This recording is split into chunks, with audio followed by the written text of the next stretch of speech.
And Tosh knows what I'm talking about. Those moments when you step out into a space and you can feel the hush. You can feel that moment of, the guy with the clipboard, he's about to start speaking. Let's just bring it down a little bit, see what it is that he has to say. Welcome and good evening.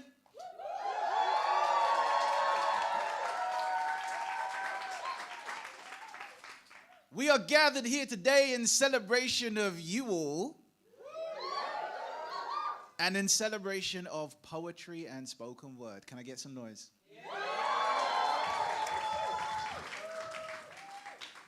Now, there was a memo that was passed around at the beginning of our weekend. If you are an audience member and you haven't been here with us since Friday, you will not know this. This is why I'm informing you. There was a memo that was passed around, which was basically me saying, hey, when I say WORDCUP 2023, these guys read the memo. It's all good. It's all good. It's all good. Yes! WORDCUP 2023, we are here!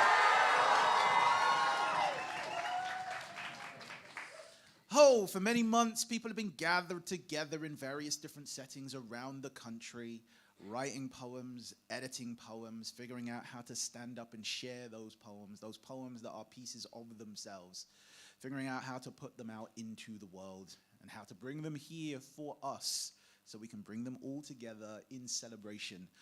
And that's a theme that's going to run consistently through our evening this evening. This is all about celebration. There's a lot of work that many of the people in this space have done. It's all about like slam performances. It's all about that kind of performance event.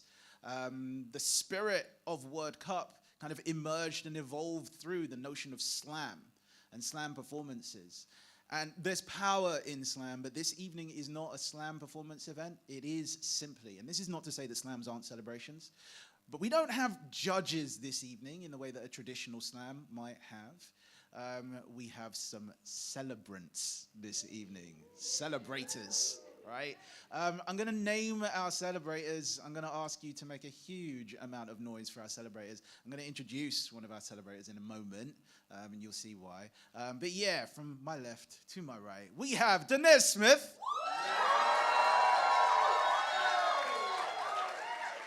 We have Shirley May. And we have Joelle Taylor. I think it's also really important to celebrate the fact that we have a number of cameras. We have a number of lenses and cameras looking at us right now, right? Why am I celebrating the cameras? I'm celebrating the cameras because in this day and age, in this era of cameras and screens, not only do we have the people who are gathered here in this space, the physical presence, which is very important, yes, but we also have those people who are enabled to be with us virtually via these cameras and screens. I've been told that there are at least 23 different people at home or online in some way watching us right now. So let's just take a moment and give it up for the people who are here but are also elsewhere in the world. Make some noise. And if you're at home right now, I hope you are making this noise as well. Right, I'm fully embracing my identity this weekend as guy with clipboard. I wear it proudly. This clipboard tells me everything that I'm about to do. It tells me everything that's happening. And the clipboard is saying that next, as I promised earlier, I'm going to be introducing one of our celebrators. One of our celebrators is going to come and warm up this space for us. Give us a sense of what it means to be in this kind of space and what it means to do this kind of work. This celebrator, I was having a conversation with someone earlier, and we were talking about how it is that we introduce poets and how we can kind of read out long lists of accolades. I was going through all the accolades. I was like, oh my goodness. Oh, so much that could be said. But this person that I was in conversation with was like, you know, sometimes the accolades in these kinds of moments don't mean as much. You know, you just get this list of various different achievements and things, and if you don't know the things, and it doesn't mean as much. So I kind of just want to take a second to celebrate three things about this person. I'll say those three things are, when I think of this person, I've known this person for many, many years, worked alongside in various different settings. When I think about this person, I think about integrity. I think about an uncompromising authenticity and an absolute commitment to care and attention for the broad swathes of people whose lives she has transformed through poetry and performance. People, you're about to be blessed. Please put your hands together and welcome Joelle Taylor.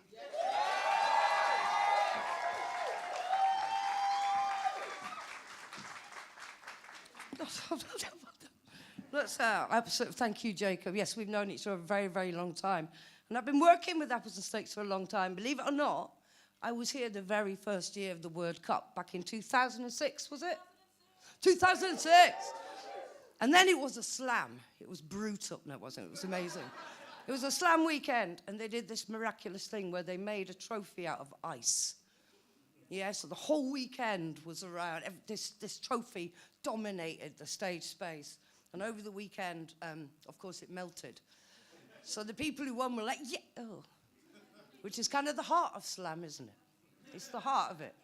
I founded, just to give you a little bit of background, I founded the National Youth Slams in this country back in 2001. I started doing it. A little bit later on, it went national. And it was kind of a solo slam. During that time, I worked with some of the most extraordinary people, who many of whom remain friends now, who absolutely changed my life over the 20 years. Mainly because in the very first gig I did, the very first slam, I had no idea that it was going to continue. It was just an event.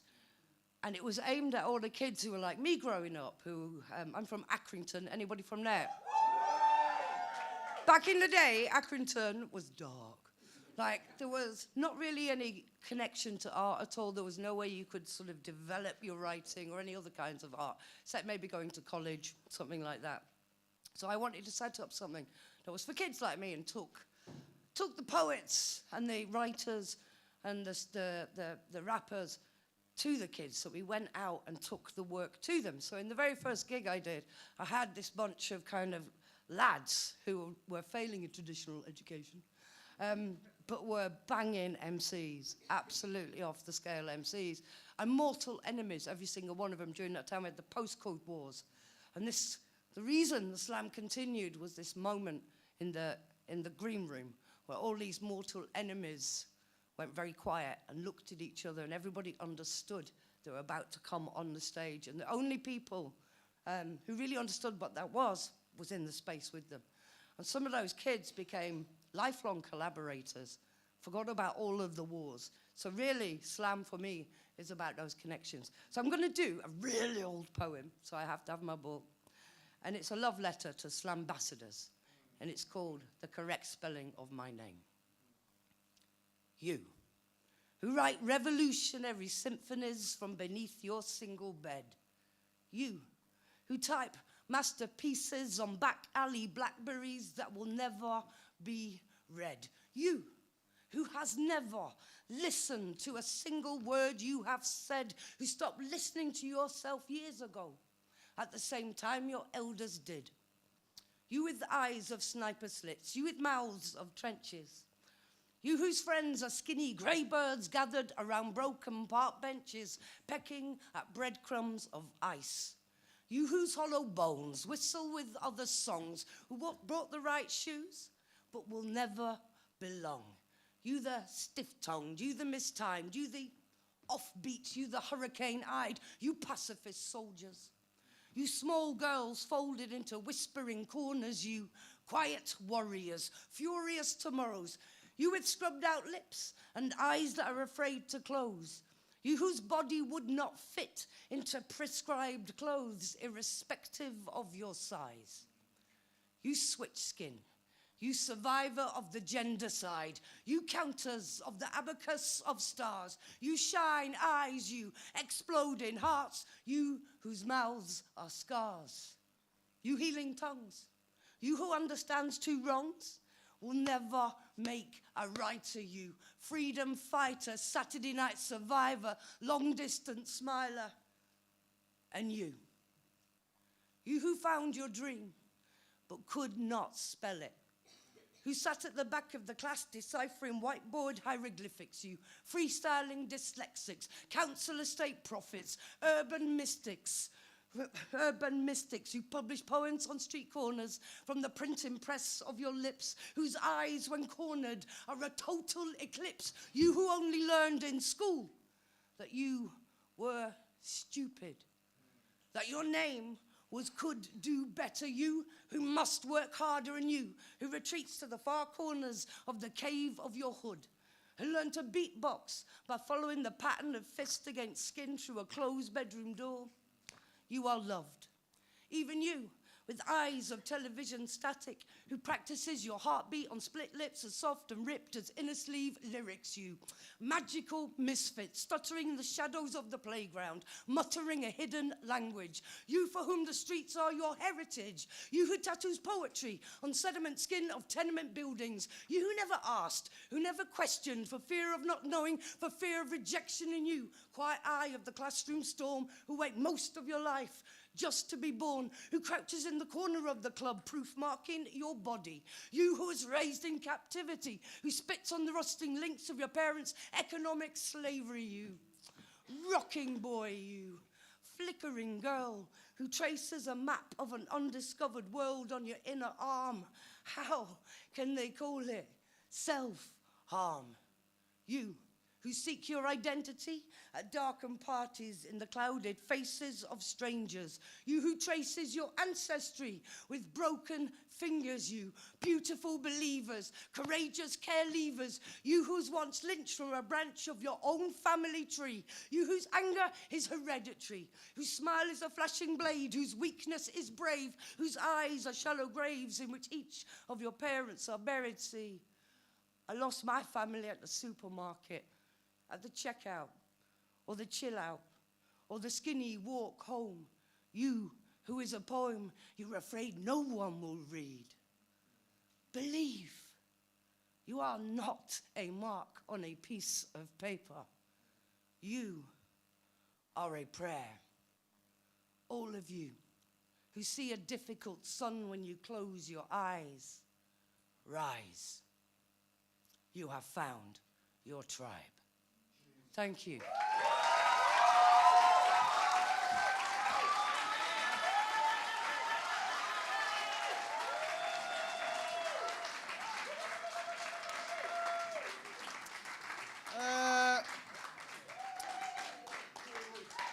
So we had a performance yesterday, manager's match, and there was a lot of interactive kind of activity going on there. There was a lot of call and response. I believe there was some bombastic side-eye going on. Yeah. You had to be there. Ask Yomi Sade. Right. There was a lot going on. I feel like I want to get in on some of that energy.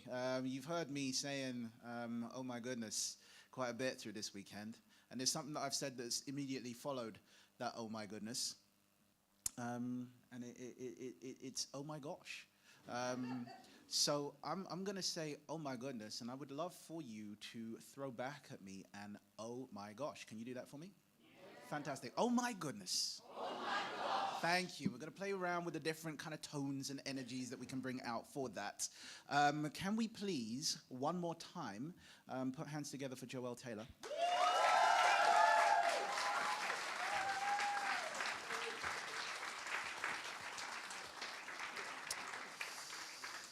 And with that, we are about to begin our first half. It's a game of two halves, this is.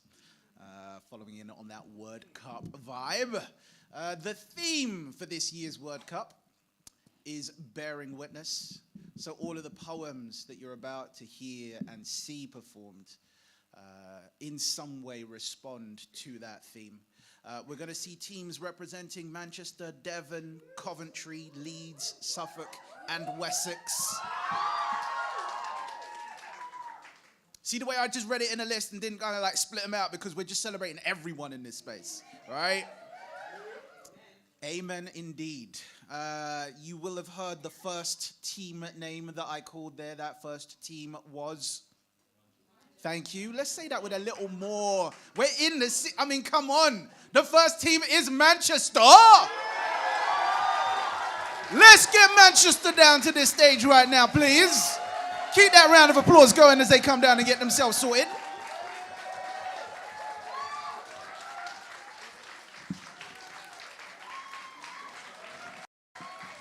And also, as Manchester is coming down, can we also give it up for, I'm gonna ask you to do this a few times, Lisa Mead right there. Yeah? I'll say words as to why it is that you're applauding her, but for now, just give up that love. All right.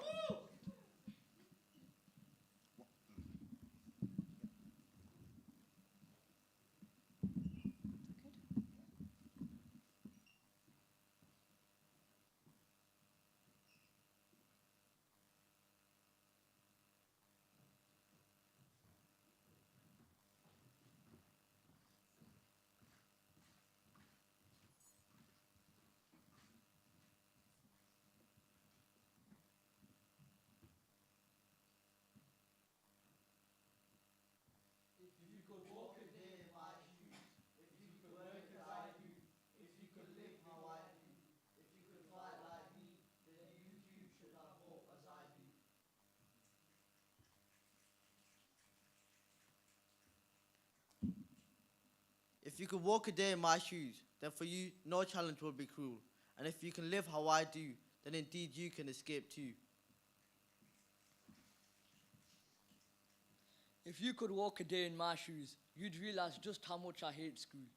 From waking up with the cockerels to moving through the school gates to another meaningless assembly where uniform checks await.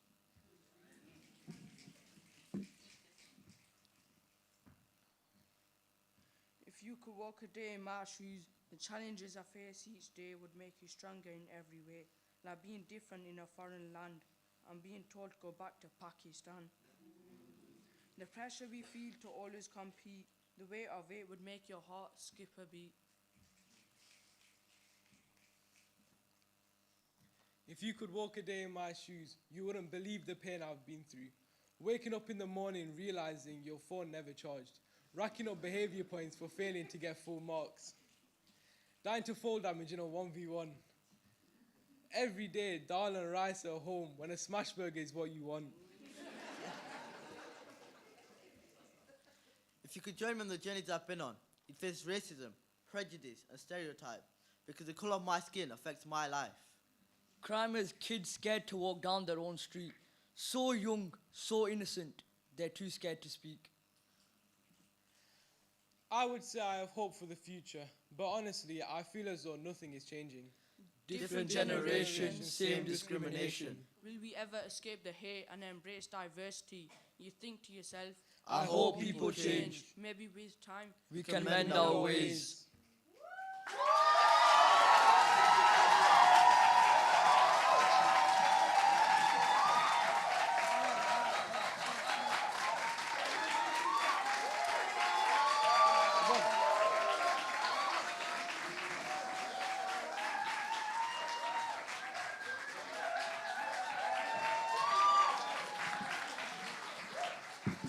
Give it up for the first team of WORDCUP 2023, Manchester!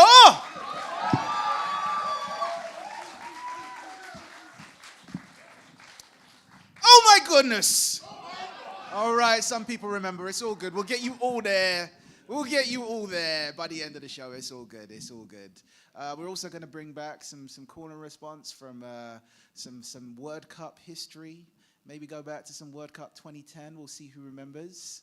We'll leave that there for the moment. We'll have some people in the audience going, where are we going with that? Where are we going with that? We'll see, we'll see. We'll see what happens. All right, I have another team to bring down to the stage. I gave you the list, so this will not come as a surprise. Does Devon know that they're coming up next? Make some noise for Devon. Let's get Devon down here, please.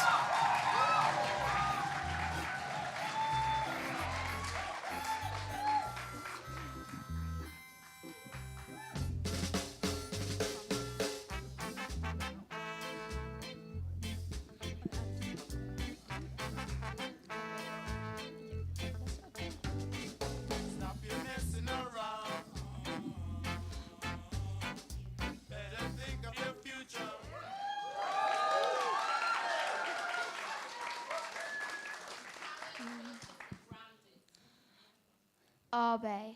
The rich, the poor, the homeless, the homely, the happy, the sad, the confused, the injured, the addicts, the insecure, insecure. the no-food eaters, the all-food eaters, the tourists, the elderly. The songwriters, the YouTubers, the street dancers, the people who think they are cool, the people who think they aren't cool, the people who are cool, the people who aren't cool. The people with terminal illnesses, the kind, the angry, the rude. Freedom. Freedom! Freedom! The annoying. The buskers, the children with ice cream. The two men on mobility scooters who race down the street. The big issue guy.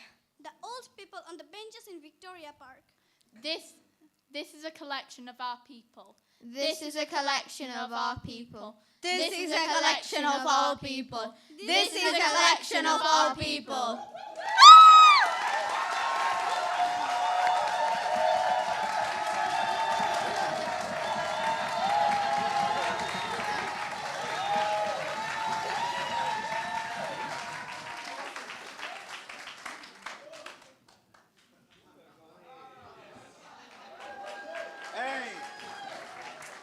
You know what? Give it up one more time for Devon, please.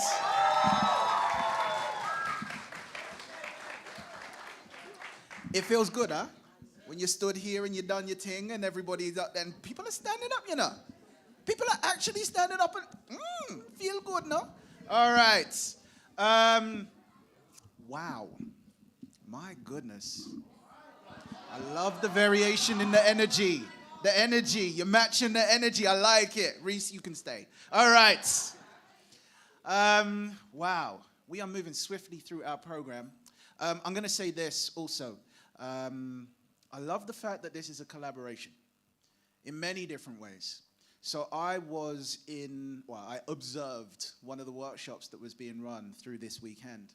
And, we have poet coaches who are working with their dedicated teams, but we also have poet coaches from different parts of the country who've been able to work with young people from groups that aren't necessarily theirs. And we're all just sharing ideas. And I saw in our performance just now some pointers and some offers and some principles that were offered by a completely different poet coach emerging through the performance that we just saw. And I want to celebrate that spirit of collaboration.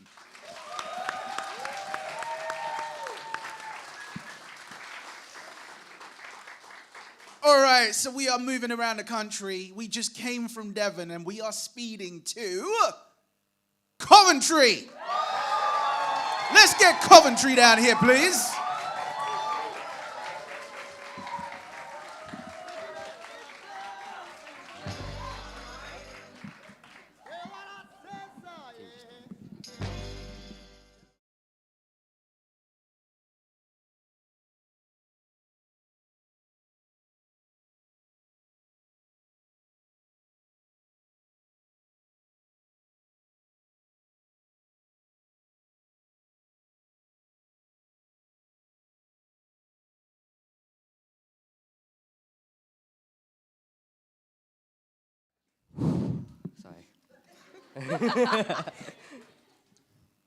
A perfect smiling girl, entrapped in a golden frame. Love. It's a feeling I can never explain. And you have to look up just to see this entity, almost goddess-like. Smooth skin and porcelain white teeth, eyes so dreamy you can get lost within them. And people trying to reach out and touch it. Picture perfect, there's no mistakes. A piece of art, some may say. And I'm lost in a sense of what's reality and what's not. How can something like her be entrapped in a golden frame and locked in a piece of glass, separating her from the real world?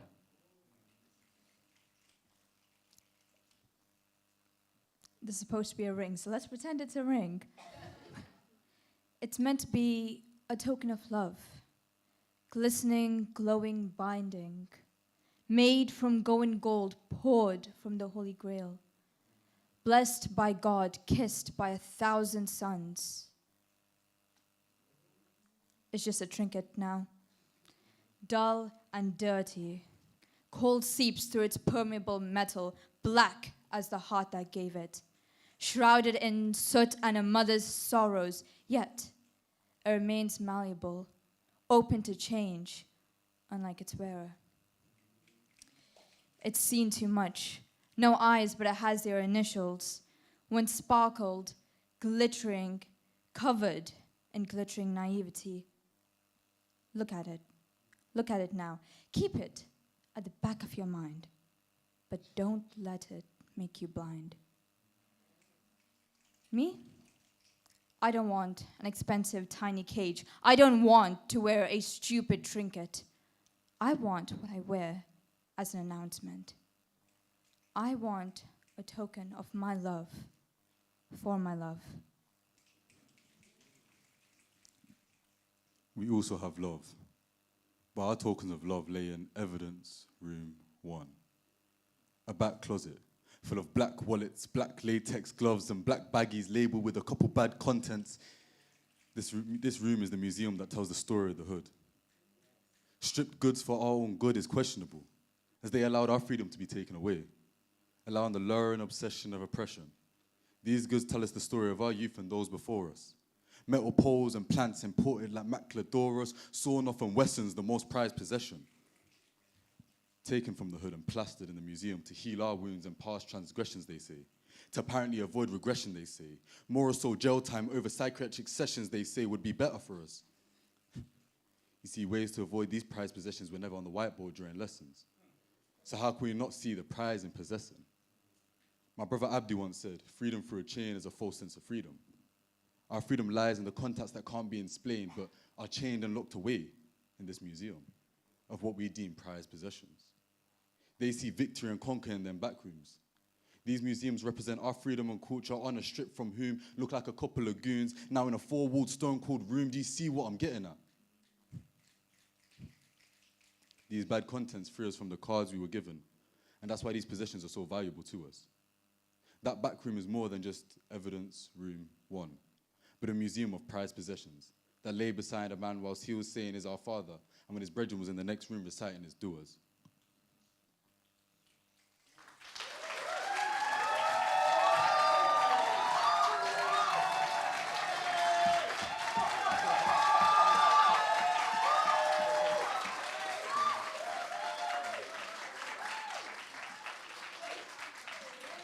You know what I'm going to say?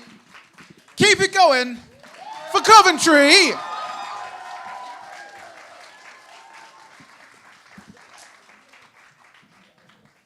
This is where I remind myself of how short I am, Denzel. Just adjust this mic for myself after. Yes. All right. I love that. Thank you for that, Denise. I will carry that with me. I will carry that with me for the rest of my, yes.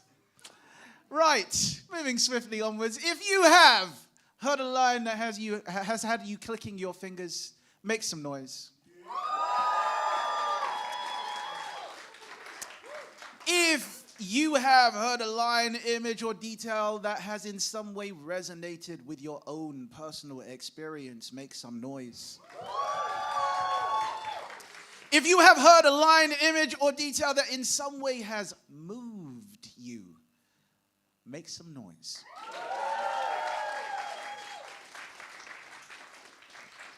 On the subject of moving, I'm about to move to another part of the country.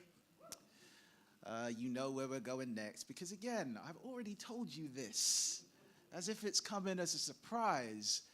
Leeds, you are not surprised, are you? Let's get Leeds down here.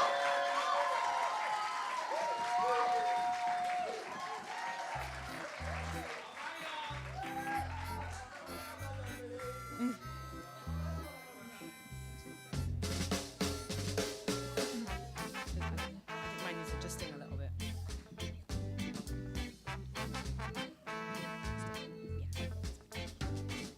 Stop your messing around. Yeah. Better think of your future.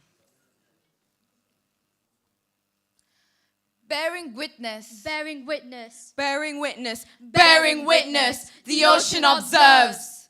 According to the Bhagavad Gita, chapter 2, verse 70, water flows continuously into the ocean, yet it remains undisturbed. पानी बहता है, अशुद्धताओं को धोता है. Water flows, washing away impurities. The vast blue ocean is a witness to the truth, both treacherous and tranquil. It captures tears and creates new life while remaining undisturbed. Tempting with the elixir of life while suffocating with the same elixir. The ocean observes. The vast ocean quietly watches. It takes in everything around it. Plastic waste harms marine life, Causing pain, the ocean observes. Turtles in agony, shouting like a tantrum-throwing toddler. Fish crying and screaming too. Feeling the same distress, the ocean observes. The beauty and sadness in the world circle. Some creatures flourish while others suffer. The ocean speaks each day. Oh, stone, speak! Minor chords, crying out of the organ, creating a waterfall behind one's eye. The melancholic musical notes, reaching out to the large body of water, only for it to be dismissed. Centuries ago, periods of extreme labor, the sun blocks brutality whilst the fingerprints reveal forgotten stories. Blood, sweat and tears absorbed in the rocks, waiting so desperately to escape. Oh, speak, Lalibela! Oh, stone, speak! Your walls whispering messages to us, only we couldn't understand them. Your eyes witnessing the barbarous brutality between tribes, only we couldn't shed a tear. Your mouth exploding into tongues. Dananush, Dananush, Dananush. Words that only God could comprehend. Oh, stone, speak! Bearer of minerals, bearer of transformation, bearer of truth.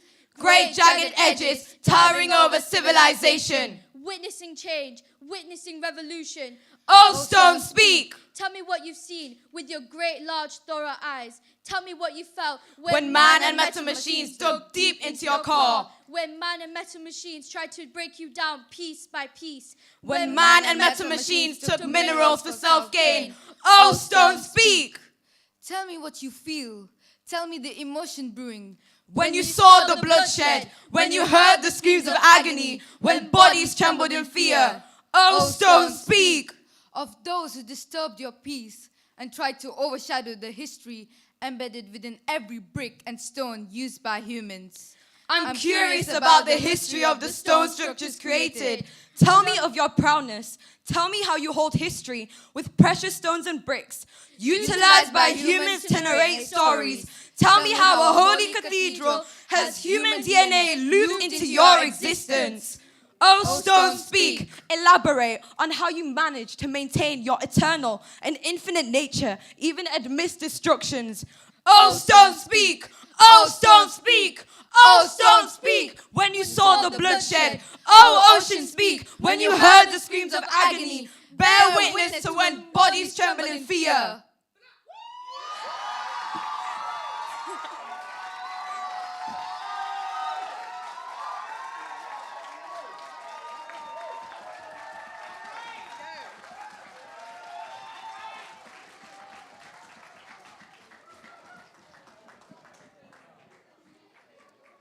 Speaking to the absolutely vital issues of our age, can we make some more noise for Leeds?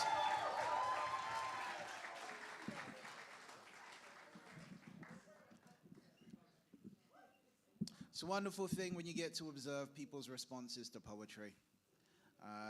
We've had the poetry clicks, yeah. At home, if you're watching, I hope you know that you can too engage in the poetry clicks, the convention of poetry clicking. You can do that, right? We've had the applause, we've had people taking to their feet, and I love that energy. People at home, no. You might be in an environment where you're watching this show on headphones and there are people around you like making dinner or doing whatever. Don't feel away. Stand up when you hear the poem, when you want to show your appreciation. It's all good, yeah? But also, I don't know if you guys would have heard this, but where I was sitting, I heard, like midway through your poem, I heard a, wow. Yeah? As a poet, it's those kind of noises. It's those kind of, wow. That's the stuff I live for. I don't know about y'all, but that's the currency, right? It's not the, it's the, wow. That's the stuff, right? We are about to move, and I give you permission to unleash more ums, uhs, and wows, because we are about to move to Suffolk. Can we get Suffolk down here, please?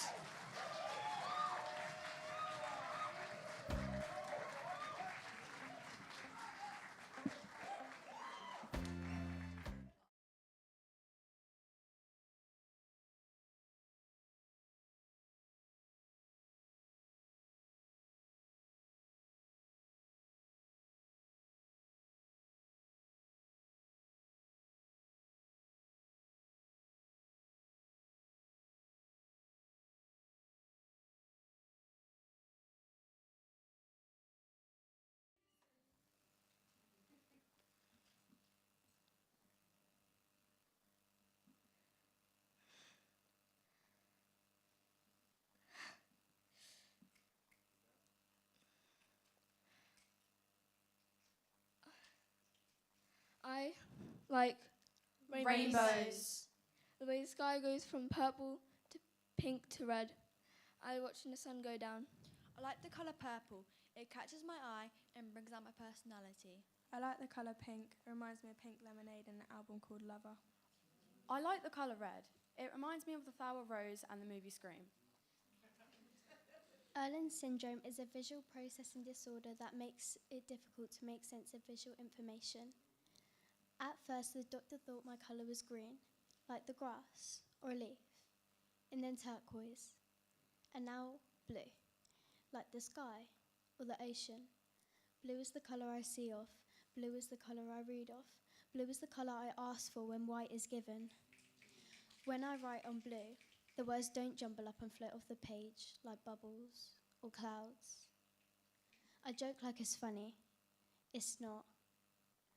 I'm not blind. Yes, I can spell the word dog. And I can also sing, act, and dance. Yes, I have to have help, but no, I'm no different from you. I was 2, maybe 3 when my dad had a stroke. My dad cannot work, he can't move one of his arms, and he can't talk clear like us. I feel bad for my dad because he lives by himself, and when I'm not there, he has to do things by himself.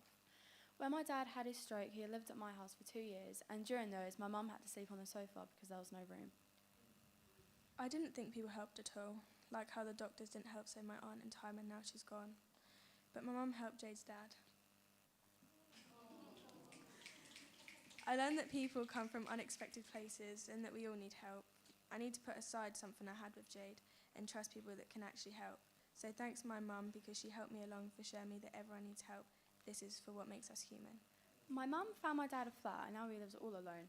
Me and my dad have a laugh all the time, but he can't do anything we do, which is pretty sad. My dad would like to walk again so he can do stuff for us as a return of what we have done for him, but he probably won't be able to.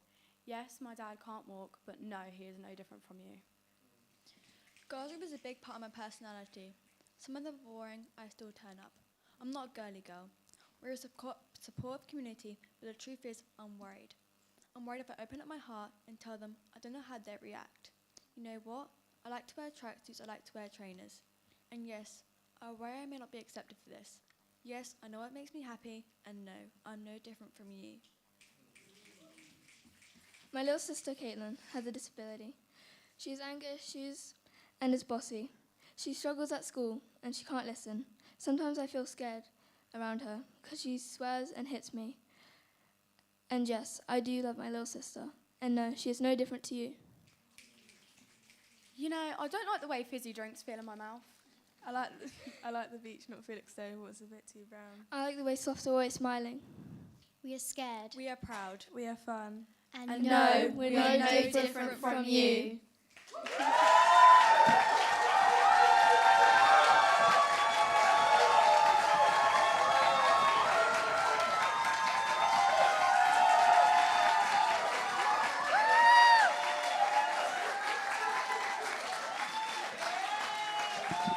You already know what I'm going to say. Keep it going for Suffolk, please. Oh my goodness. I'm saying though. Wow. If there is one truth If there is one truth we can derive from this event, it's that if you ever had that fear of bringing your true self to this kind of stage and sharing something of yourself in this kind of space, you need not be afraid, right? You need not be afraid.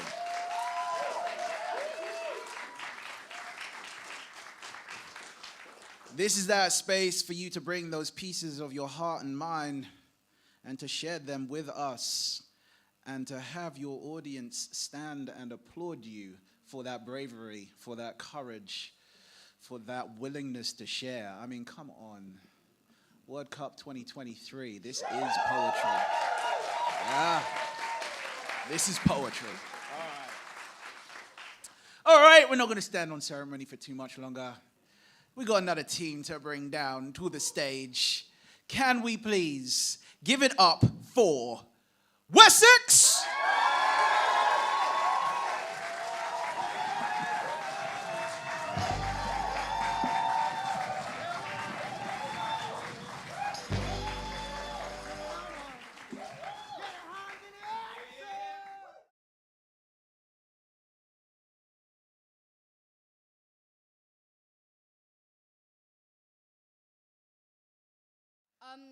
When we all raise our hands like this, we would like you to say, "We cannot surrender," okay? So we'll have a little practice. Are you ready? Yes. Okay. We cannot surrender! More energy. Cheers. Ready? We cannot surrender! There we go. Thank you. I stand in the wasteland, surrounded by the stumps of my brothers and sisters.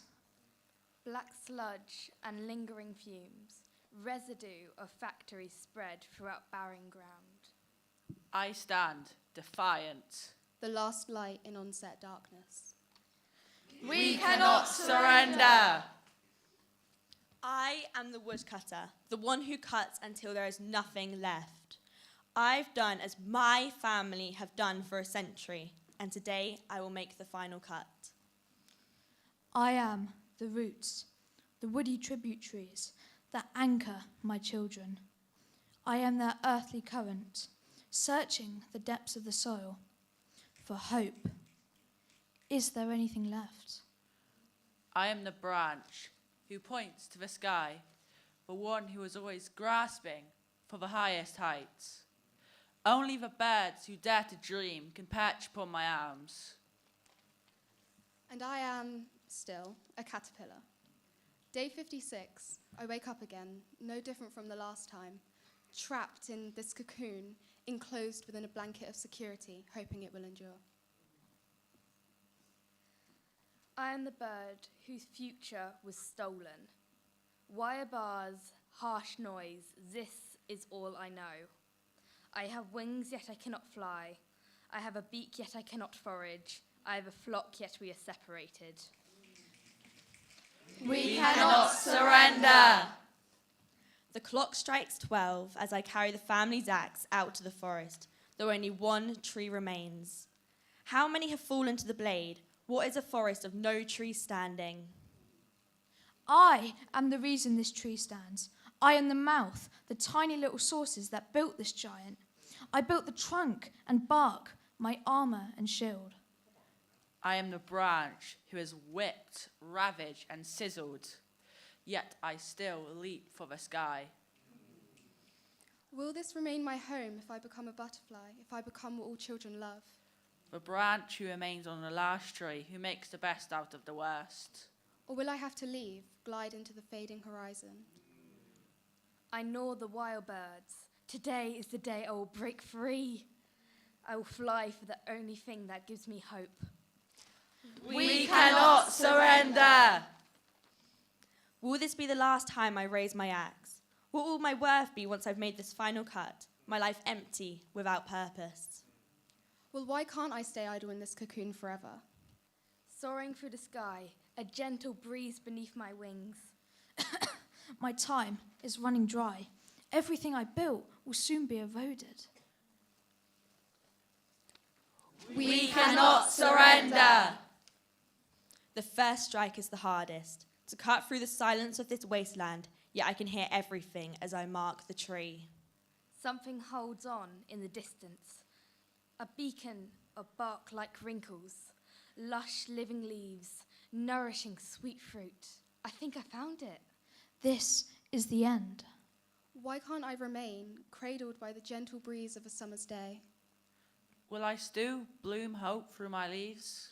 Our flow has ended. Now we can only wait. What is there left to save?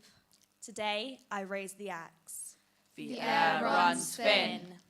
We cannot surrender. Thank you.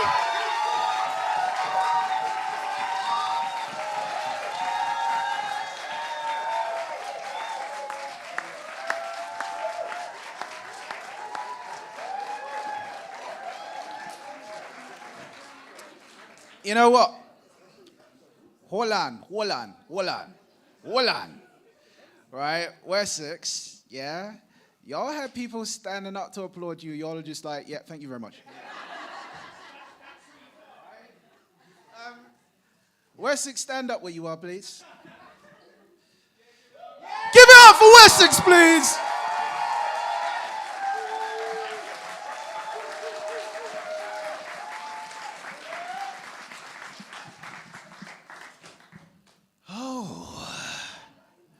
First half, right? We're about to enter our intermission.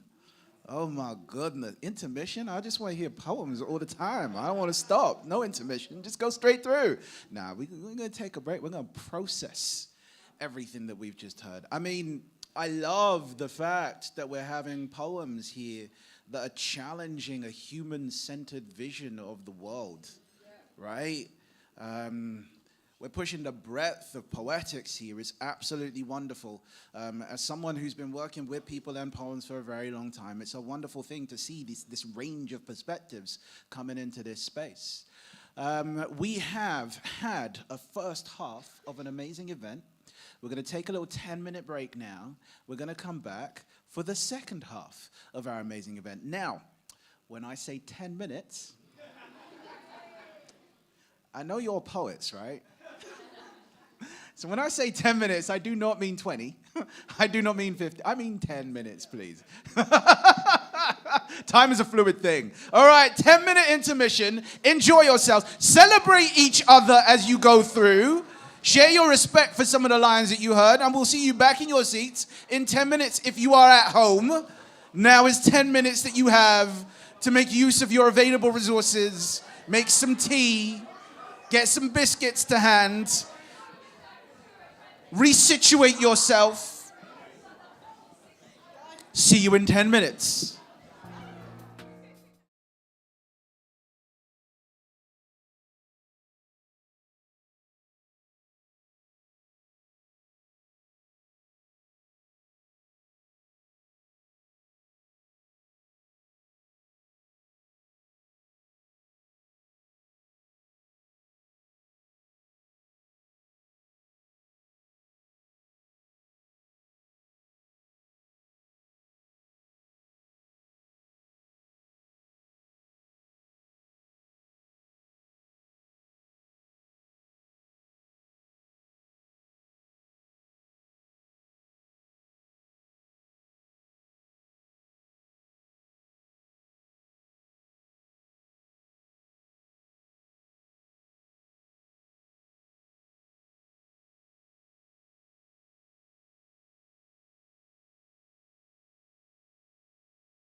Why, thank you. All right. I think some people got confused.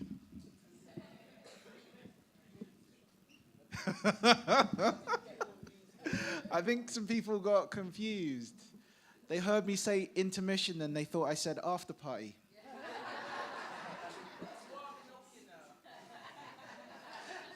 I mean, we got a whole half of the show to go yet. You're dancing out there like the show's done. How are you, though? Reese, how are you, though? Oh, all right. We are back. World Cup 2023, second half.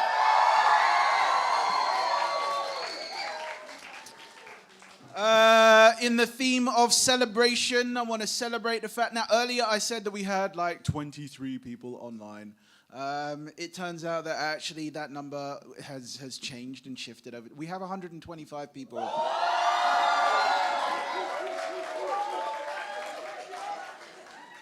If you're at home, I'm looking at you. Yeah, absolute joy. I'm hearing that there are kind of like fire emojis flying all over the place in response to poems and whatnot. So let's bring some more of that energy. Let's see, people at home, let's see how creative you can be with your emoji responses and evaluations of all the poems that you hear, right? Let's see what it is that you come up with. Lisa, can we come up with an award for the most creative use of emoji to respond to a poem? Can we do that? We'll send you a t-shirt. Okay, cool. So that's like Ricardo, t-shirt and a notebook and maybe a water bottle if you're lucky, right? Ricardo, we've just given you a new job there. You now have to evaluate streams of emojis coming through and go, well, yeah, no, I guess that was kind of creative. All right, all the joy. We are about to move forward. We had an order for the first half. We're about to reverse that order. So that gives you a sense of who it is that's going to come up next. If out there in the intermission, you turned your phone on to receive all the important messages about Bitcoin and Dogecoin and all such things, or receive messages with photos of the very show that you're in from your parents, you can turn your ringers off and whatnot, because if I hear a mobile phone ringtone, I will be calling you out. It's all good. Yeah, let's go. Oh, let me try this, actually. Let me see. I'm not going to teach any of the chants. I'm just going to see how many people recognize them. So, Khadija, I'm looking at you. Shirley, I'm looking at you. Maybe a couple of other people will get this. So I'm going to say something. Maybe some people will pick up in response. It might fall flat. We'll see what happens. And hear them, and then I'll do it again and see if the rest of you can join in. So, people, are you ready? Thank you. Let's try that one more time. People, are you ready? All right, so half of you got the oh Lord bit. I'm not sure about the rest of you. I'm not sure what that means for your souls. Let's try again. People, are you ready? Amazing. Let us bring Wessex to the stage, please.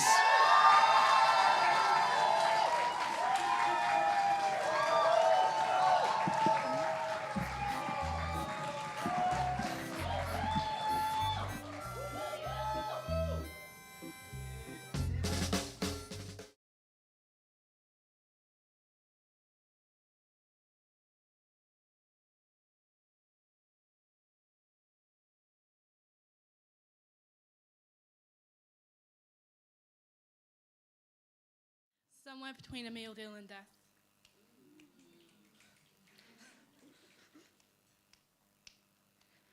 Do not communicate in any way. Cross through any work you do not want to be marked. Your time starts now. Maths, paper 1. I was up all night, fretting and frenzied and paralyzed with fright. Now, my paper lies before me. Crisp, dark ink seeps page through page. Squeaky desks creak as the clock chimes. English literature, 9 o'clock. Confusion seeps in slowly at first, then crashes like a wave, dominating every nook and cranny of my brain, erasing all the precious quotes, hours down the drain. EM waves. What the hell's an EM wave? So many flashcards, so many workbooks, yet not an EM wave to be found. Profit, brand, entrepreneur, I must be the next Alan Sugar. Wisdom of a prophet throughout the land, not only personal gain, how to create the best personal brand.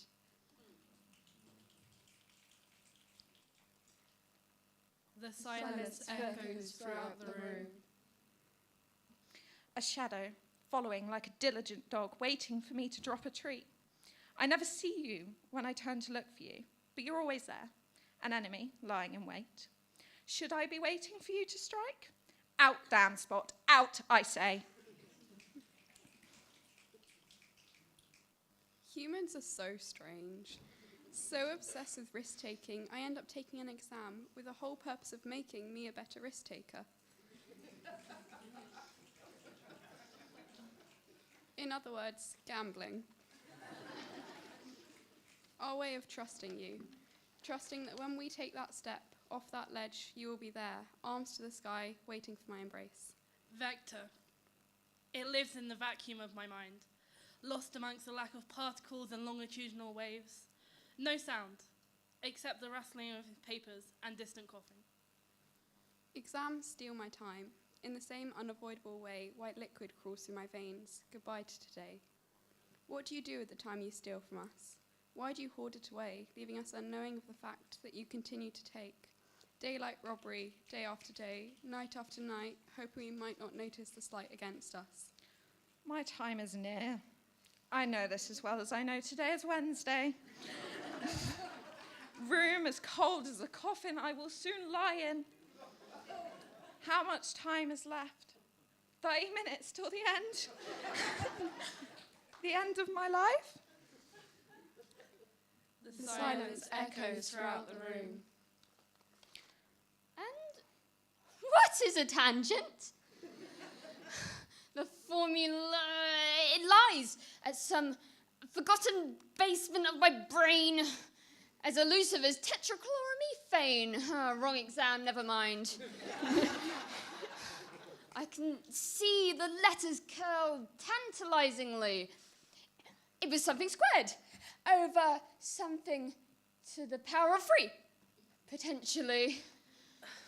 The flashcard I spilled coffee on, the one I said I wouldn't need, has come back to haunt me. One empty answer box at a time. Turn the page. Peekaboo, where is my life gone? All right, there it is. Back again, and again, and again, until it isn't. I don't want to play this game with you, business studies paper 2. 15 minutes remaining. The silence echoes throughout the room. Question 7. What's for lunch? I wish my stomach could just shut up. Stop grumbling. What's the question? I can murder a meal deal right now. If I fail this exam, I'll fail my GCSE. I'll get no A-levels. I'll be free from university and a job and a future. But does this even matter in the slightest? The formula won't define my hopes and dreams or kindness. Who cares what one GCSE question meant? Not to go off on a tangent. Generations before me have lost to this game, but I will survive delicately, with the softness of a feather. My eyes close. 30 seconds left. In these final moments, I ask of you, what happens next? Pens down, don't make eye contact.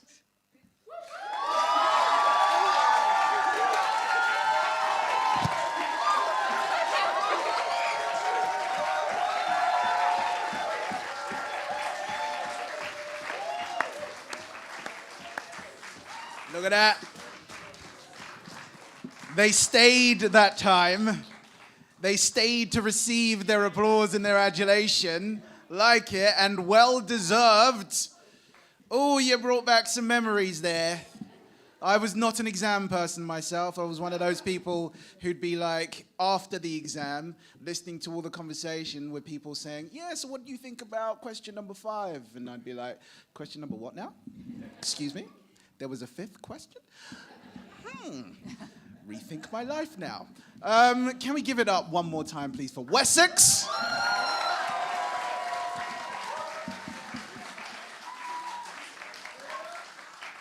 Can we also give it up for the customization of WORDCUP t-shirts, please?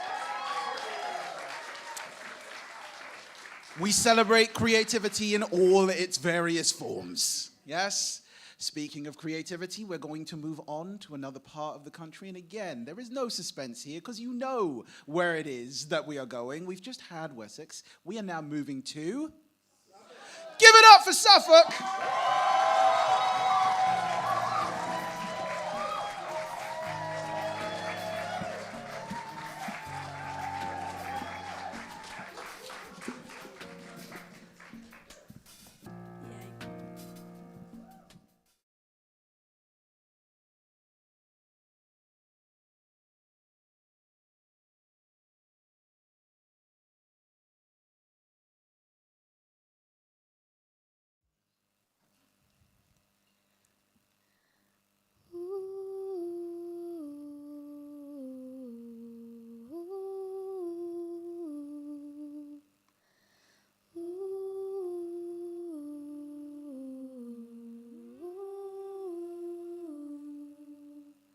Home can mean anything.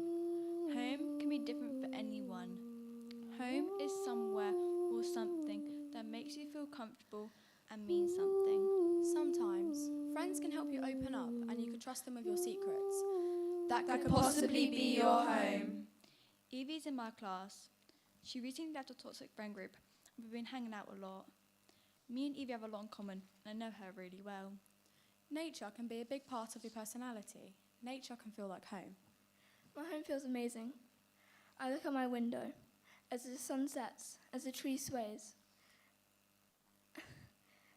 as the sky glows like a rainbow. With the lights off and music in my ears, calmly making me happy. The wind touches my face, with the sky in my eyes. It feels like I'm in a beach. Mia's in a different class. This year we've hung out a lot. Since I've been hanging out with Evie more, Mia has told other people how this makes her feel. I try and make her feel included. Home can also feel uncomfortable. Dad, we did have good times. We'd go to the park, the shops, we'd watch movies. I hated the popcorn, but I loved the sweets. I always questioned why things changed, why you changed. Dad, I struggled to find space for you. I remember other people making you angry and me being blamed. I wanted to say stop, shush, you don't have a right to speak to me like that. I think about how dads are meant to cherish their children, make them feel at home. But this was different. This wasn't comfortable. This was confusing. But you know what? I don't care, Adam. All you did was make my skin tougher. A toxic environment where no one listens to you or you just don't feel safe is the opposite of what home is supposed to feel like. When you feel this way with someone or somewhere that should feel like home, find ways to connect with this environment and make it feel like home again. Everyone deserves someone or something that makes them feel at home. Everyone should have the opportunity to feel this way. When I'm at the beach, I feel home. Running as the sand hits my feet, the wind calmly blows. Almost like the water, how it slowly moves. The only danger is the current and how it pushes and pulls. Like the sand and being buried. And eating vanilla ice cream. I can do everything I love there. When I'm at the beach, I feel home. Home can mean anything. Home can be different for anyone. Home is somewhere or something that makes you feel comfortable. That means something.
you mean? How you mean you done making noise already? Make some more noise. Suffolk.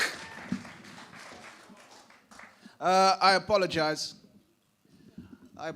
We didn't issue a Kleenex warning. You know, but you should know this already. You come into a poetry event, make sure you've got your handkerchief or your Kleenex ready to go, just in case, because you never know what's going to happen, right? And some of these young poets are pushing us in that direction. Oh my goodness. See, 2 people remembered. And then 1 other person remembered somewhere over there. I'll get in there, Jacob. Yeah. I'll catch up. The rest of you, at home, I know you were all there. Don't worry. I know you were all there. It's all good. I love that notion of home. I love that notion of a space being home. I love that notion of a space like this being home. I love that notion of how this space can operate in such a way that when you feel as if you're falling, the audience is here to catch you, right? Those moments where you kind of leave that space and that audience can bring you up into that space and celebrate you and hold you up, that's a beautiful thing, yeah? Audience, give yourselves a round of applause, please.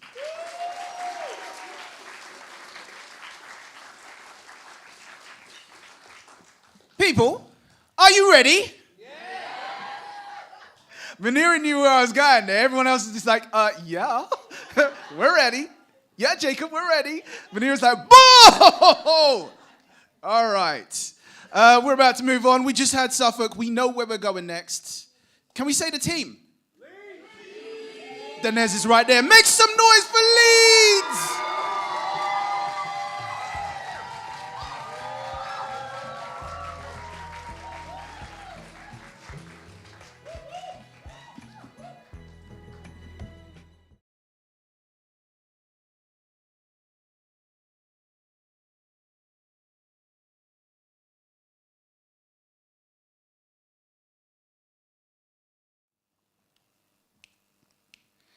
Thirty 23. Don't you know who fi frighten? AI. Artificial intelligence. A virtual reality. Faceless, like the evil eye. They want us brain dead, assimilating puppets hanging from their strings, left to dry. Tensions rise. Humans versus AI. 3023. What is real or fake? This place filled with robots. With artificial skin that almost mirrors mine. So human-like, a prototype. We don't know the difference. In a city that reeks of clinging metals, less trees where we barely speak. Technology is our belief. Eyes deep in screens. Everything we do, the government can see. Our world is being destroyed. Current climate declining. Taking over jobs. Overriding the human brain. What is our future? Machinery that breathes. Guttural husky sounds. Tools that entice hate. Violence. Chaos. Anarchy. What will they make of me? Are they watching us? Are they listening to our every word with a simple click, tap? You're being trapped. The real question is, how do we know we're alive? 3023 should be the land of opportunities. Cures for diseases, no more illness, a painless society. We can rise. AI cannot control my mind. As it crosses over constellations. AI cannot control my spirit, my soul that propels onwards into discovery mode, flicking like a screen we can channel through hemispheres. Far-fetched time travel through space, the city's filled with silver and gold, a world of perfection. 3023, a reality I create as I explore to infinity and beyond. What my brain can see, feel, imagine. 3023, a land full of dreams, cotton candy streams, red lace chain gates, a place full of happiness and joy. What is perfect to me? Minty Mentos for a bed, flying cars all above. A sky you can taste With a snap of your fingers, there's food on your plate. You will never be empty. Your food comes with haste. Hoverboard taxis, constant flight, freedom to move, free to fly, 3023. A world with time travel through universes, galaxies, and planets. All the way to Saturn. A place full of glistening diamonds. Infinite snacks, house made of hard candy. With one simple look, all the knowledge in the world enters. From page to brain, in the blink of an eye, ideas right across the page, never-ending ink. 3023. A world with new ways to breathe, trees that speak, Mother Nature in harmony with us all. This is the future. This is 3023.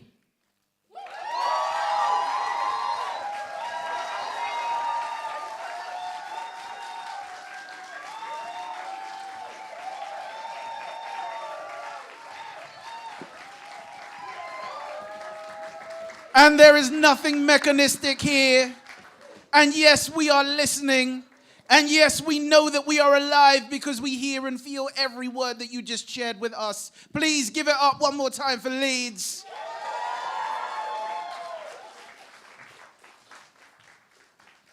And to our robot overlords, if you are listening to this in the future, I didn't mean it. It's all good. You won. Oh, people. Wait. How you doing? You all right? Yeah. Thank you. All right. We're about to move on. We're about to move on to our next set. Our next set of performers.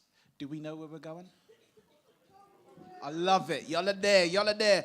People at home, I hope you got that into the little chat box quickly enough before these people said the team name. Let's just say it again one more time. Coventry!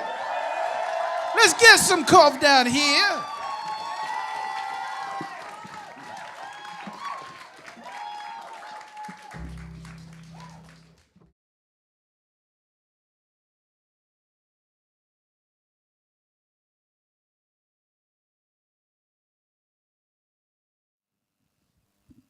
Pressure.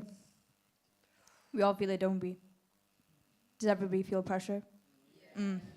That's good. That's what I thought. So anyway, pressure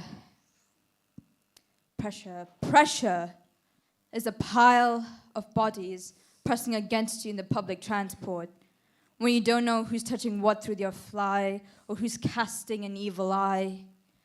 Pressure is knowing that your dignity hangs in the reserving of your virginity until you're married off, preferably wealthy, at the ripe age of 23, or else you bring shame onto your family. Pressure is about caring what each person gossips behind your back or attacks you with a face-to-face insult. People pouring salt on wounds they cut open with your words and deeds and leave you to bleed. Pressure. Pressure. To stop or slow down the blood flow, you must apply pressure to the wound, immediate or there's no effect. There's no time for maybes or they were just no. Apply the pressure, follow the procedure, pick your state, decide your fate. Pressure. Such a big decision to make, isn't it? Is life worth living if it's spilling out of your control? Spilling, spinning, dizzy, seeing stars or black dots racing like cars. Is death worth trying? I haven't heard any complaints so far. It seems easier to reach than life, doesn't it? Now I want you to imagine this. You can see this light now. You feel light. There's no pressure for you to shoulder. You can just float. Float into the light. It calls you by your name. Your name. Your name. You hear your name. Harsher, louder, screamed till it wakes you from the soul unsound slumber, and you look and you see there's pressure where you bled. No red leaks from your paper-thin skin, but a mark which reminds you of the light that you've seen. Pressure drives life. Deadlines and silly fines pushing you to meet an expectation which people keep expecting from you. There will still be those pile of bodies in the public transport. There will still be the worry of the small stain on your dignity. But pressure can't break you. Never allow pressure to break you. You see, I know that because I know I am good enough. It's ironic that my past tries to define me. My inner child is old. My family is older. You're not my present. You're not my future. So what gives you the right? What gives you the right to judge or question me? And be more like this, and be more like that. It felt so hard. I don't know how to react. See, I could give you the generic line of pressure makes diamonds, you see. But really, pressure where I'm from is used in regards to running from a guy with an iron weapon aimed at me and mine is peak. I sleep with the pressure of society's expectations of we. Yes, I said we. I know it's not correct grammar, but it's not just me. I'm trying to defend all my brothers' reputations. People believe fate lies in astronomy, signs and constellations. I believe that fate lies in how you deal with everyday situations, how you deal with being pressured. Cynical nature reason to these confrontations. Pressure makes diamonds, it could be true. Too much pressure leads to dying, and that's also our truth. Let me give you the image of two. Young boys in an alleyway, or in a party in the back room. See, that's pressure. Life or death, kill or be killed, and the truth is one of them have to. Give in to the pressure to apply that pressure. Use that cutter, push it deeper as it gets redder and wetter. Pressure. The cause of the loss of two young brothers. Pressure. It doesn't make diamonds, it breeds fearful youths and crying mothers. See, I am good enough. It's ironic that my past tries to define me. My inner child is old, my family is even older. You're not my past, present, nor are you my future. So what gives you, or you, the right to judge or question me? And be more like this, and be more like that. It feels so hard, and I don't know how to react. You don't have any reason to cry. God, I really want to die. You think I'm just your servant. I feel pressured. I feel pressured that I have to live. I have to live feeling too lazy, not good enough. You think that I would have allowed us to cry? Stop crying.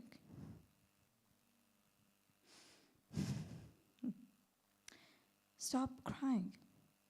In other words, stop not being good enough.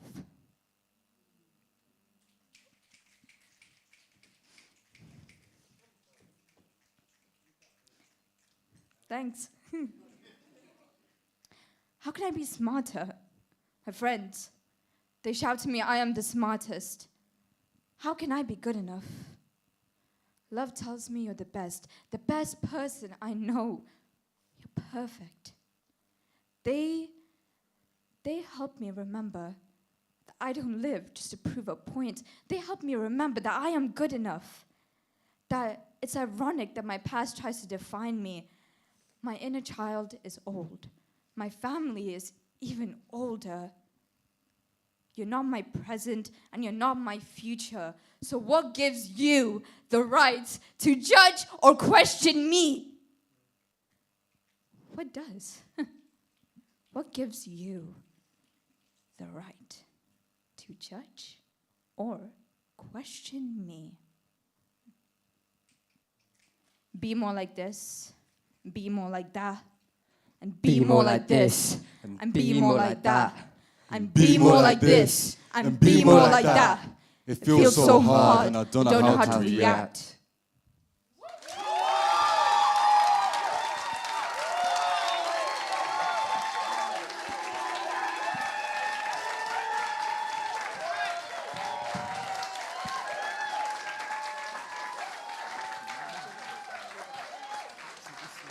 Your emotions. Were they good enough? Were they more than good enough? Can we give it up one more time, please, for Coventry?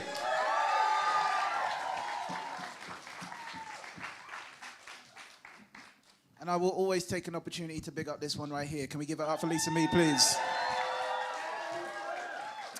Again, people at home, you don't know why you just applauded or just dropped a little fire emoji in after the creative set of emojis that you just posted in response to Coventry's poem. You don't know why it is that you just dropped some more fire emojis for the one like Lisa Mead there, but you will know by the end of this event. Don't worry, we'll get there. Wow. Oh my goodness. Oh, we're all there. Look at that. Isn't that lovely? All right, good. We are about to move from the part of the country labeled Coventry to the part of the country labeled Devon. Can we give it up for Devon, please? Let's get Devon down here.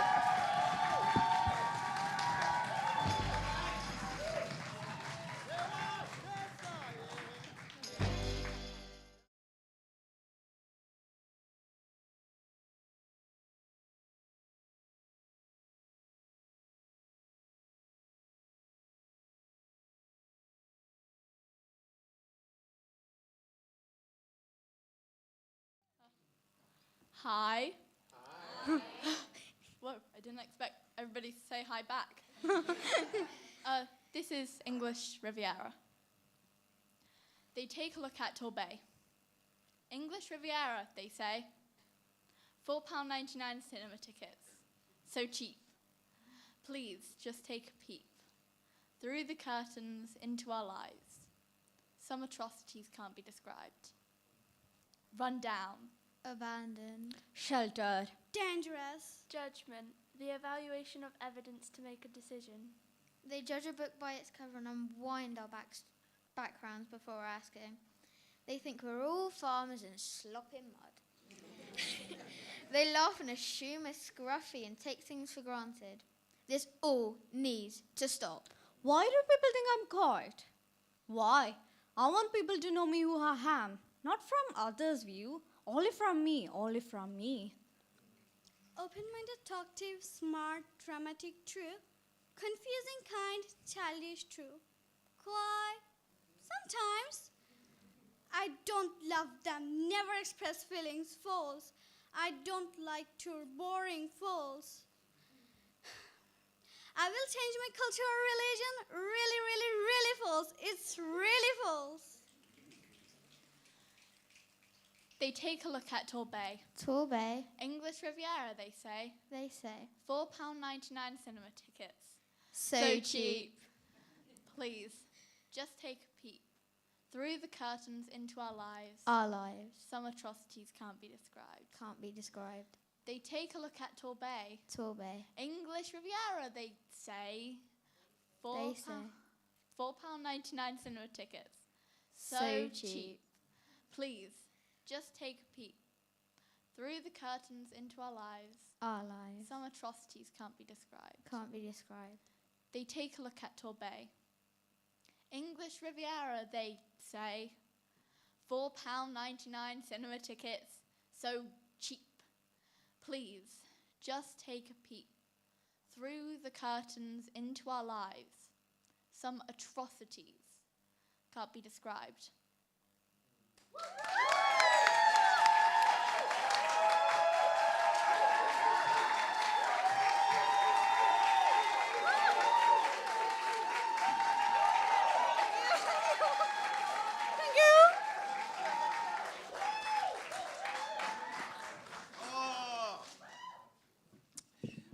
you know, it was a grey and wet evening this evening. Perhaps you may have noticed as you arrived, audience members, perhaps people who have been here all weekend, you were looking out. Oh, it's a bit grey out there. Why is it so grey out there? It's like the middle of summer. English summer. Yeah, a bit of a cliche for, you know, us here to be speaking about the weather. But I would say, maybe, just maybe, it's grey out there because we have all the light in here.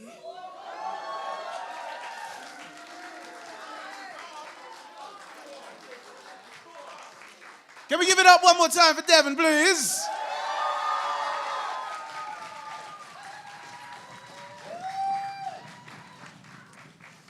Love the way in which we are representing various different parts of the country in so many different ways. Speaking of that representation, what city are we in? Where are we in the world?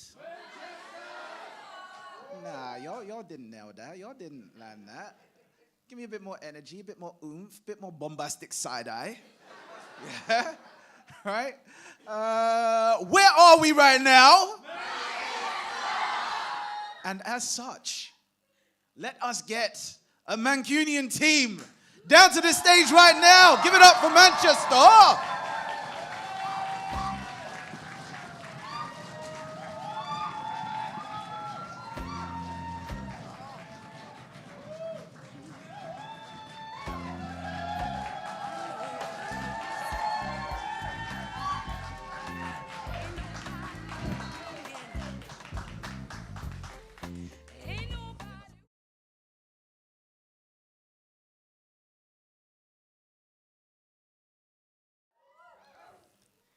You've not felt pressure. Until you've held a life in your hands. You've not craved wealth. Until you prayed for a meal. You've not tasted racism. Until your humanity is challenged. If you ask me what pressure is, it's playing football in front of the girl you're trying to impress, or your mum expecting you to pass 24 GCSEs, clean the house, and become a doctor, all before the age of 16. Pressure is gravity itself weighing you down. Pressure is your best friend at the end of depression and asking you to give advice. Pressure is your words working miracles. It's a paramedic performing CPR to a dying man and a single mother working 3 jobs, desperately trying to find a way to feed her kids. You've not craved wealth until you prayed for a meal. If you ask me what wealth is, I'll tell you it's a special kind of freedom. The stress of choosing what colour Bugatti to buy and deciding what country you want to wake up in. It's paying someone to do your chores, no matter how big or small. But if you ask a homeless man about wealth, he'd say it's a roof over your head and saying it's 5 prayers in peace. You've not tasted racism until your humanity is challenged. If you ask me what racism is, it's when somebody calls you the name of your other Asian friend.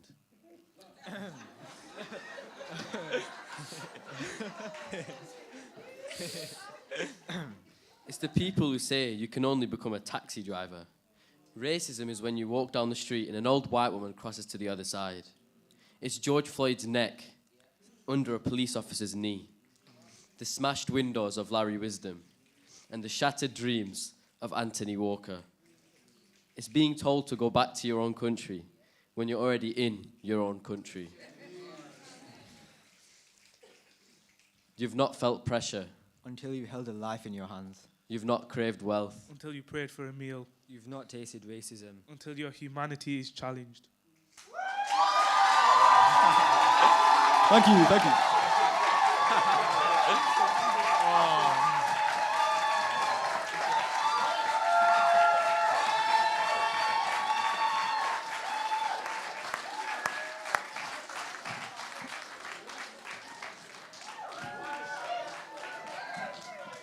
More fire! Can we please, just adjust my tone? Could we please possibly just make a little bit more noise for the Manchester team? Is that possible? Can we do that?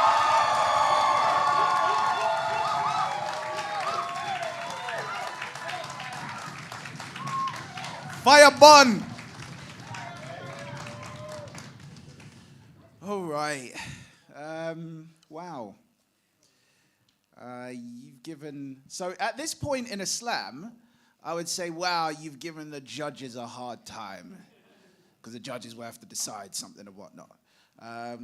At this point in this event, I can say you've given the celebrators an endless bounty of joy. All right?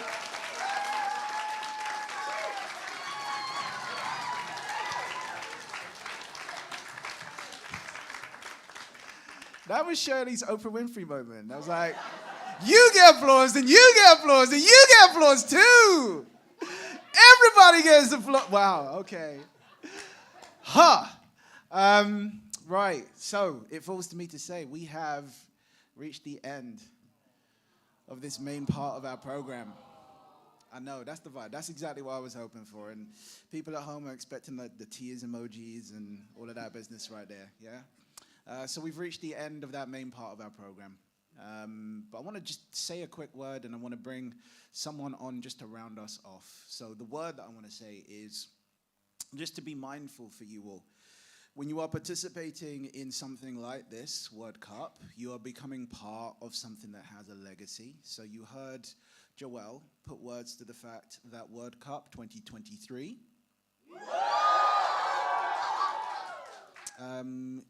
stretches back to WORDCUP 2006.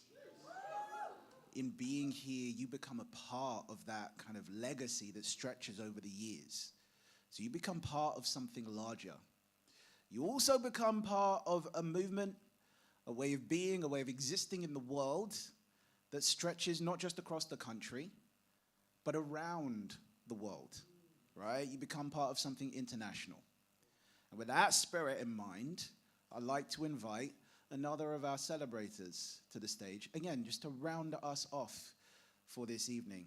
I will say again, I could list many accolades for this person who's about to step up.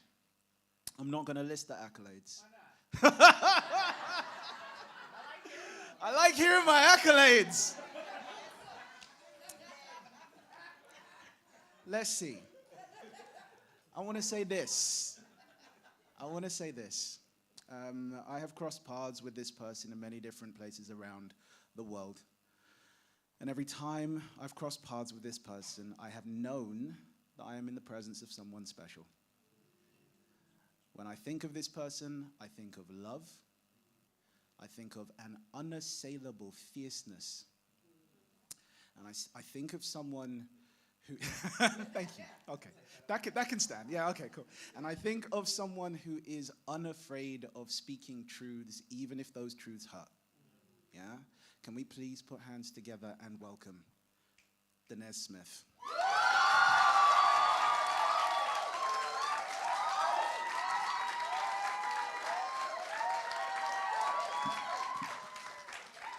Hey, y'all. Can we give another round of applause for our glorious host over here? What a kind and special man that I wish I could. I just want to take you everywhere with me. Can we give a round of applause for all the poets that hit the stage just now? That was incredible and so special, and like I feel like my heart just got like a little hug. Not like a long hug, and it was just, I don't know, I'm just so excited to see y'all at the start of these journeys. Every bit of nerves was well worth it. It means that you cared. Y'all got up here and did the thing.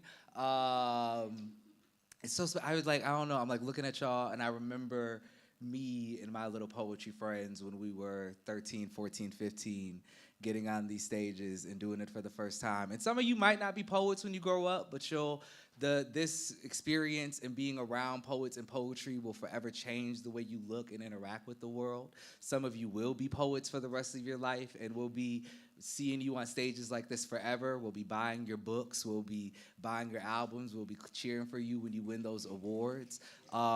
Whatever path you take after the day, whether it's further into poetry or further down another glamorous journey for yourself, I hope y'all feel so proud. so proud of what you've done tonight. It was excellent. You should feel on top of the world because you are. All right. Poem. Y'all want to hear something that's like, it starts funny, but then it gets serious? Or do y'all want to hear something that's like serious the whole time? You gonna get something about being black either way. So just like, do you want like haha Negro, or do you want like, that like turns into like fist Negro, or do you want like beautiful, like alternate universe blackness? What do you want? Both? Can I do both? Okay, I'll do both. All right. We'll do both. Let's make a movie. Call. You want me to start over again? You can pull out your camera? Okay. Got you. You ready? Oh, you got it? Okay, we over here. Okay.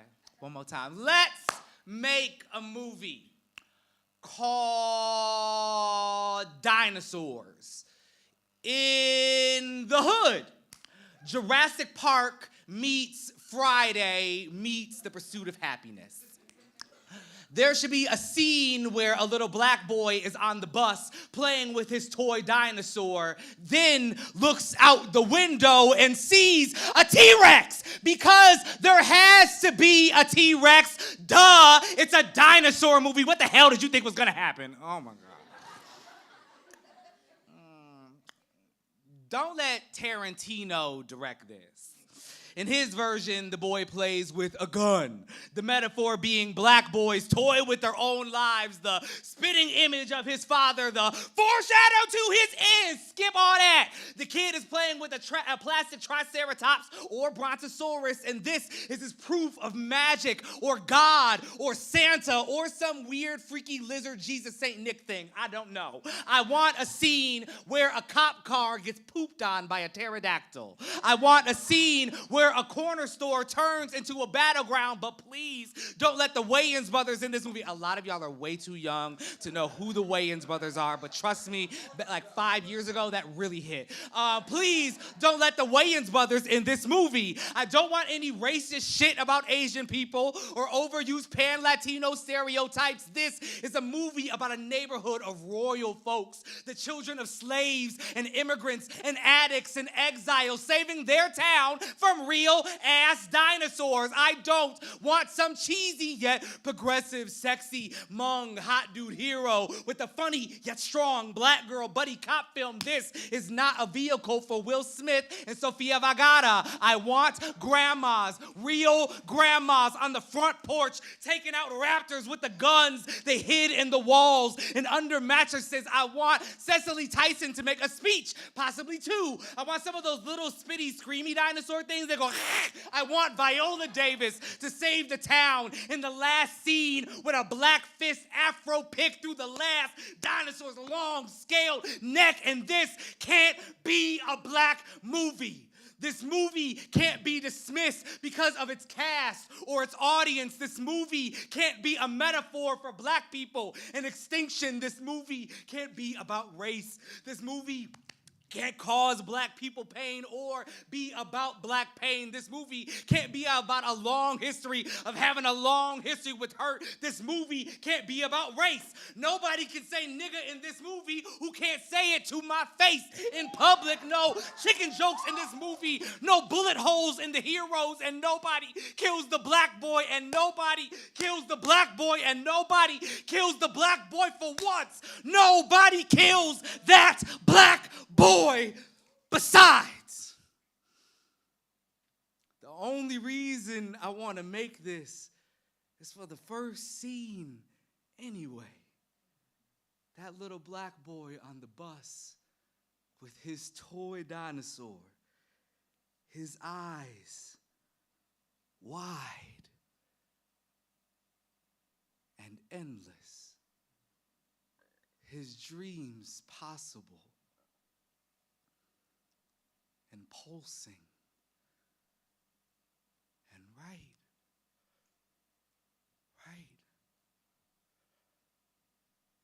there. Thank you.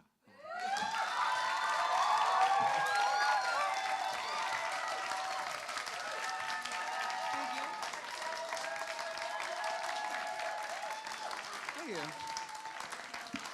Thank you. Okay, I guess I got one more. That feels like I kind of did it, though. Also, I saw y'all turn y'all heads and look. Ain't nothing over there. It's poetry, the magic.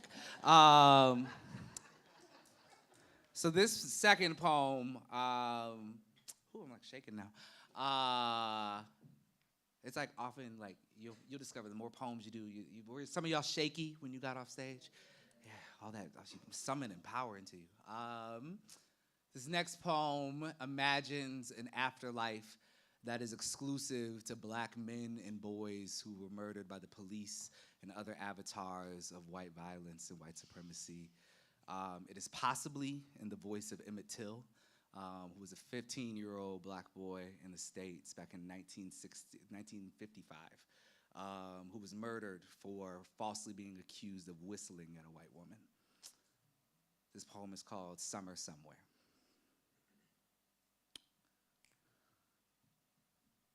Somewhere, a sun. Below, boys brown as rye play the dozens and ball, jump in the air and stay there. Boys become new moons, gum dark on all sides, beg bruise blue water to fly. At least tide, at least spit back a father or two. I won't get started. History is what it is. It knows what it did.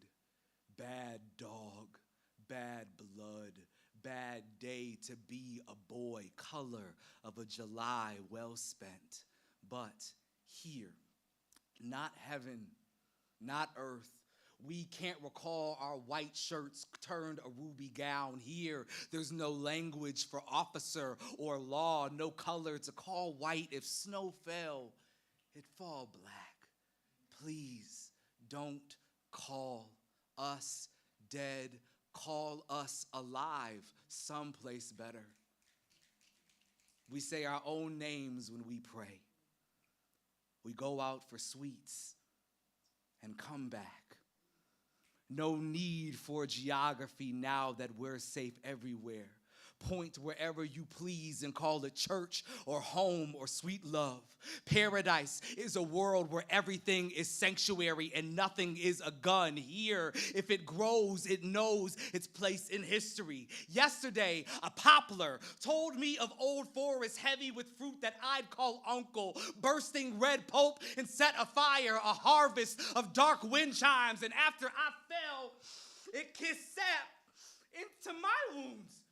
Do you know what it's like to live someplace that loves you back? There, I drowned back before once. There, I was a dead fish, the river's prince. There, I knew how to swim, but I couldn't. There, men stood by shore and watched me blue. There, I had a face, and then I didn't. There, but I wasn't there. I was here by my own water, singing a song I learned somewhere south of somewhere worse, but that was when direction mattered. Now, everywhere I am is the center of everything. I must be the Lord of something. What was I before? A boy, a son, a warning, a myth. I whistled. Now, I'm the god of whistling. I built my Olympia downstream, and you're not welcome here. Trust, the trip will kill you. We earned this paradise by a death we didn't deserve. And I'm sure that there are other heres, a somewhere for every kind of somebody. A heaven of brown girls braiding on golden stoops. But someone prayed we'd rest in peace. And here we are, in peace, whole, all summer. Thank you.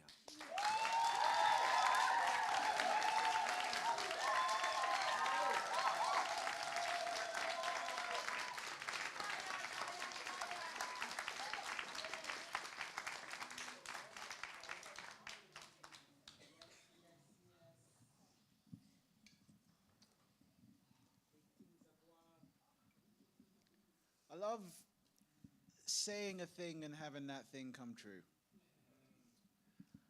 I love being able to make a promise in the faith that that promise will not be broken. I said love. I said fierceness. I said speaker of truths. Welcome to the Church of Poetry. You all have just been blessed. Give it up for Denise Smith, please.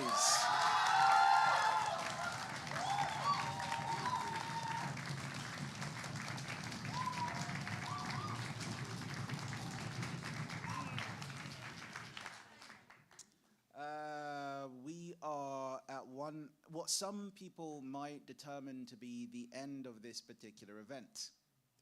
It is important at this point to acknowledge that an event like this does not end. An event like this carries on in everything that you do beyond this moment, right?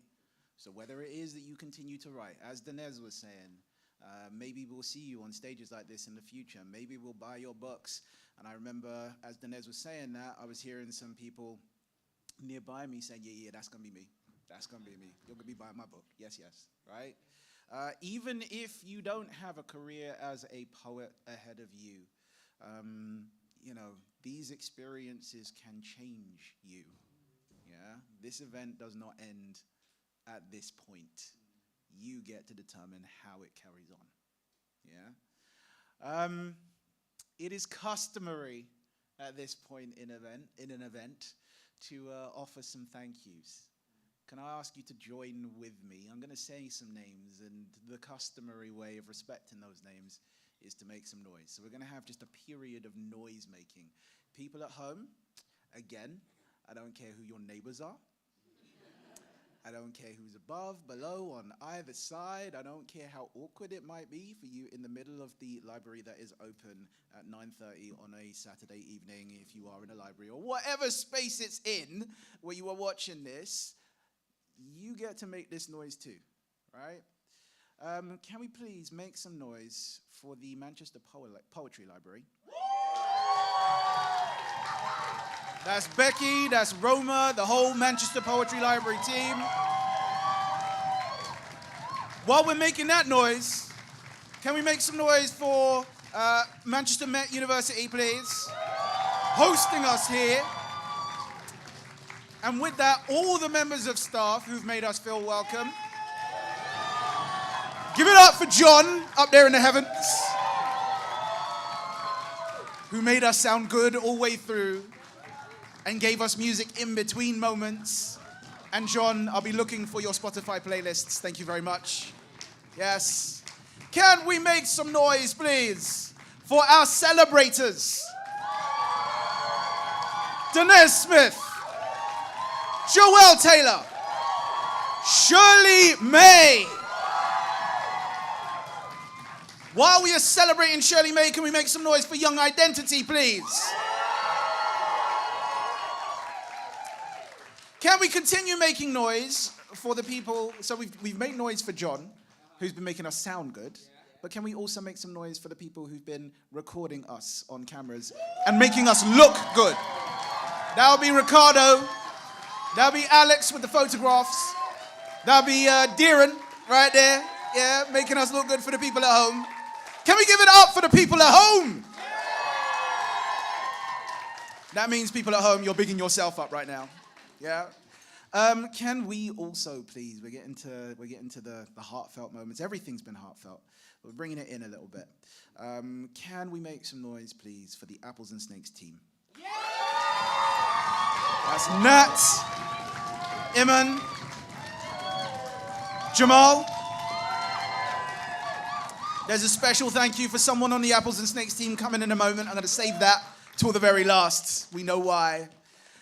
Can we please make some noise for all the poet coaches and the poet coach assistants who've helped you on your journeys, all the parents, all the teachers, everyone who had a hand in this,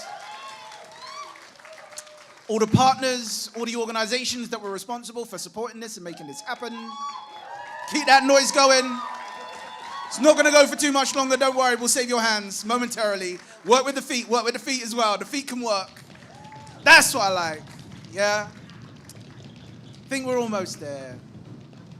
Bring it in. Young poets, make some noise for yourselves, please.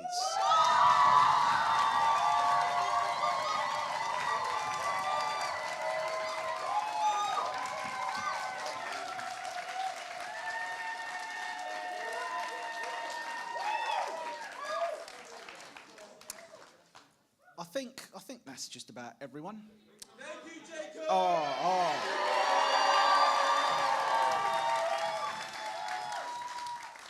Hold on. There's a special person. We've been bigging her up all the way through this. Without this person, events like this just do not happen. Yeah? This is a person, and some of your young people will not know this. We were having a conversation earlier about all the work that happens beneath the surface, that happens unseen, all the emails that fly back and forth, that need someone to answer them within reasonable amounts of time, all the documents and pieces of paper that help people know what it is that needs to be said at what particular point, all the planning, all the organization, it all kind of comes back to one particular person. Lisa Mead, please stand up.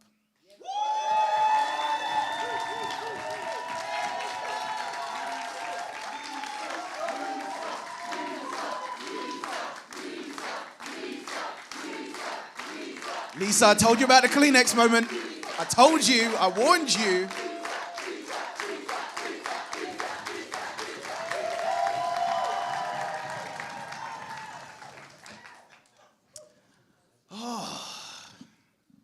Do you not feel well fed? Right? It's like kind of getting to that end of the meal. And you're like, my belly full. I've eaten well today. Yeah? But we are not done yet. I believe we have something called an after party. Is that correct? Something that people call an after party is going to be happening out in the foyer. And on the basis of some of the energy that I saw during the intermission, I'm expecting the after party. How is it that you young people say? I'm expecting the after party to be off the chain? No, Jacob, no.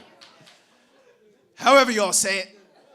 Off the hook? Even that's it's like, generations past. Generations past. I know that one. It's going to be lit. All right. It's a movie. All right. All right. So finally, let us just round this off by making the biggest amount of noise that you have possibly made this evening. Feet, arms, hands, whatever it is, waving. I don't care. As much noise as you want to make. This is the end. World Cup 2023.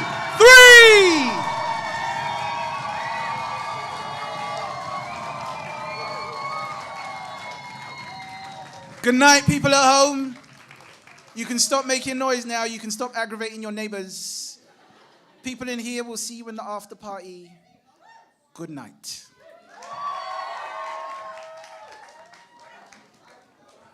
Sorry, in classic housekeeping fashion.